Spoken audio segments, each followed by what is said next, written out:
दोस्तों यो हमारे किसान भाइयों, आज हम बात करेंगे बतखों के ब्रीड के बारे में। उसकी पहचान कैसे करें, जैसे कि खाकी कैम्पबेल, इंडिया रनर और वाइट पैकिन्स। इन तीनों में क्या सबसे किन चीज़ों की किस खूबियों के लिए इन्हें पाला जाता है, इनकी फार्मिंग की जाती है, उसके बारे में जानेंगे। और जानेंगे इनकी फार्मिंग क्यों की जाती है, ख़ास करके अंडों के लिए या फिर मीट के लिए। तो स्वागत है दोस्तों, मेरा नाम है मैक्स और मैं स्वागत करता हूँ अपने इस यूट्यूब चैनल इनोवेटिव फार्मिंग में। तो चलिए शुरू करते हैं।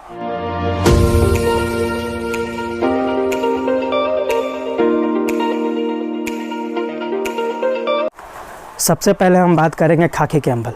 खाकी कैम्पबेल वो ब्रीड है जिसकी फार्मिंग सबसे बड़े स्केल में हमारे इंडिया में की जा रही है। हमारे सारे स्टेट में, हमारे सारे राज्यों में, खास करके बिहार, यूपी, झारखंड, असम, बंगाल, इन सारे स्टेट में काफ़ी लार्ज स्केल में इसकी फार्मिंग की जा रही है। इसकी फार्मिंग क्यों इतने बड़े स्केल में की जाती है? क्योंकि ये एक पर्पस के लिए ये सबसे अच्छी ब्रीड मानी जाती है और ये एक साल का ईयरली ये 300 अंडे एक साल में ये देती है। चिक से अगर आप फार्मिंग करते हैं तो इसकी पहचान सबसे अहम है, क्योंकि इसमें पहचान करने में ही काफ़ी किसान लोग इसमें मार खा जाते हैं, जिससे कि उन्हें नुकसान झेलना पड़ता है। तो हम पहली बात करेंगे कि इसकी पहचान कैसे करें। तो इसकी पहचान करने का सबसे आसान और सरल तरीका ये है कि किसी भी चिक्स या किसी भी बर्ड को आप उठाएंगे तो इसका पूरा शरीर भूरे कलर का होता है, इसके सारे पर भूरे कलर के होते हैं। और जो दूसरी बात कि इसकी चोंच और इसके जो पैर होती है वो दोनों काले होते हैं। अगर ये दोनों सही है या फिर किसी भी बर्ड के अगर आप इस तरह से पहचान बनाते हैं तो वो बर्ड बिल्कुल प्योर है, वो प्योर खाकी कैम्पबेल ब्रीड आपको मिल जाएगी, वरना आप इसमें धोखा खा सकते हैं। और दूसरी बात कि इसके अंडों के लिए कि ये लार्ज स्केल पर इसलिए इसकी फार्मिंग की जाती है क्योंकि ये 300 अंडे प्रति वर्ष देती है। तो इसी वजह से खाकी कैम्पबेल काफ़ी ज़्यादा मशहूर है बतखों के ब्रीड के बारे में। खाकी कैम्पबेल की फार्मिंग करना क्यों आसान है? क्योंकि ये फार्म में रख कर भी इसे पाला जा सकता है। अगर आप चाहें तो इसे फार्म में रख कर पाल सकते हैं। आप एक छोटा सा तालाब बना दीजिए या फिर पॉन्ड टाइप का खुदवा दीजिए जिसमें आप पानी स्टोर कर सकें, और एक छोटा सा आउट स्पेस फ्री रेंज आप बना सकते हैं ताकि वो वहाँ पर चर सके और फिर जाकर ये फार्म में रह सके। तो ये फार्म में रह कर इसे आप पाल सकते हैं। तो ये एक बेनिफिट या प्लस पॉइंट है खाकी कैम्पबेल पालने का। दूसरी ब्रीड के बारे में अगर हम बात करें तो वो है इंडिया रनर। इंडिया रनर का नाम सुनते ही आप अंदाज़ा लगा सकते हैं कि ये भारतीय मूल या नस्ल की ये बतख हो सकती है। और इसकी खेती ज़्यादातर गांव में होती है, गांव में, देहात में, क्योंकि वहाँ पर लार्ज ओपन रेंज होता है। लोग उसे खुले छोड़कर उसे चरा करके उसे पाल सकते हैं। पर अगर इसकी अंडों की बात की जाए तो ये अंडे करीबन साल के 200 तक देती है, जो कि खाकी कैम्पबेल से कम है। आप इसे ओपन फ्री रेंज में भी रखकर इसे पाल सकते हैं। खाकी कैम्पबेल और इंडिया रनर में लगभग सारी चीज़ें एक ही जैसी है, पर ये अगर इसकी पहचान के बारे में बात करते हैं तो इंडिया रनर मिक्स कलर में आती है और इसके जो चोंच होते हैं वो गुलाबी कलर की होती है और जो इसके पैर होते हैं वो भी गुलाबी कलर की होती है। और इसकी कलर काफ़ी मिक्स होती है और मिक्स ब्रीड में भी आ जाती है ये। तो इंडिया रनर देसी बतख होती है, काफ़ी लोग इसे देसी बतख कहते हैं, और इसे आप फार्म में रखकर इसे नहीं पाल सकते हैं। इसके लिए आपको चाहिए फ्री रेंज, ओपन रेंज।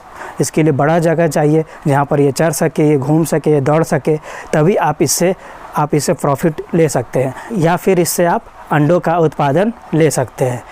पर खाकी कैम्पबेल के मुकाबले अगर देखा जाए तो इंडिया रनर में फीडिंग का कॉस्ट काफ़ी कम आता है, क्योंकि लोग अक्सर इसे बाहर में फ्री में रेंज में खेतों में और तालाबों में छोड़ देते हैं और इसे चरा देते हैं, जिससे कि वो अगर अच्छे से चर ले तो ये अंडे दे देती है। हम तीसरी नस्ल के बारे में बात करेंगे या फिर ब्रीड के बारे में, जिसका नाम है वाइट पैकिन्स। वाइट पैकिन्स उन इलाकों में सबसे ज़्यादा इसकी लोकप्रिय है जहाँ पर इसकी डिमांड है, ख़ास करके ठंड जहाँ पर ज़्यादा पड़ती है, जैसे कि बंगाल हो गया, नॉर्थ ईस्ट हो गया, ये सब एरिया में इसकी खेती सबसे ज़्यादा, इसकी फार्मिंग सबसे ज़्यादा की जाती है। इसे बिहार, झारखंड, यूपी में इसे काफ़ी निम्न स्तर पर इसकी फार्मिंग की जाती है, क्योंकि ये मीट पर्पस से इसे पाला जाता है और ये सिर्फ मीट पर्पस से ही बिकती है। अगर इसे अंडा के तुल्य में नापा जाए तो ये अंडा साल के 150 से करीबन 160 तक मैक्सिमम देती है। और अगर हम बात करते हैं इसके पहचान के बारे में तो ये प्योर वाइट कलर की होती है और इसके जो चोंच होते हैं और इसके पैर होते हैं वो दोनों गुलाबी कलर के होते हैं, पिंक कलर के होते हैं। और ये वेट गेन करने में काफ़ी तेज़ है। जिस तरह से खाकी कैम्पबेल और इंडिया रनर को वेट गेन करने में 4 महीने लग जाते हैं, ये 2 ही महीने में ये 2.5 से 3 kg के आसपास में ये वेट गेन कर लेती है। तो दोस्तों जो वाइट पेकिन है ये सिर्फ मीट पर्पस से ही फार्मिंग की जाती है, क्योंकि ये इसका मीट जो है काफ़ी टेस्टी होता है। और ख़ास करके नेपाल में, बांग्लादेश में, बंगाल में, आसाम में, इन सब राज्यों में इसकी काफ़ी ज़्यादा डिमांड है मीट के लिए, ख़ास तौर से ठंडी के मौसम में। तो अब हम बात करेंगे अपने आखिरी पॉइंट के बारे में कि इस बतखों की बीमारी के बारे में, कि सबसे बड़ा अहम सवाल ये उठता है कि इनमें कितने प्रकार की बीमारी होती है। तो अगर और सब पक्षियों के अगर मुकाबले देखा जाए तो बतखों में काफ़ी ना के बराबर बीमारी होती है। इसमें सिर्फ 2 खास तौर से बीमारी है जिसे लोग लगभग सभी लोग जानते हैं। पहला डक प्लेग और दूसरा डक कॉलरा, जिसकी वैक्सीनेशन करानी पड़ती है, या फिर इंडिया रनर हो या फिर खाकी कैम्पबेल हो, दोनों बर्डों में इसकी वैक्सीनेशन होती है। इसके टाइम पर इंटरवल पर इसकी वैक्सीन कराई जाती है। तो दोस्तों ये हमारे किसान भाइयों, आपको ये जानकारी अच्छी लगी होगी। तो मैं अपने नेक्स्ट वीडियो से मैं एक सीरीज़ चलाने वाला हूँ जिसमें बतखों की हर एक छोटी से छोटी जानकारियाँ उपलब्ध कराई जाएंगी।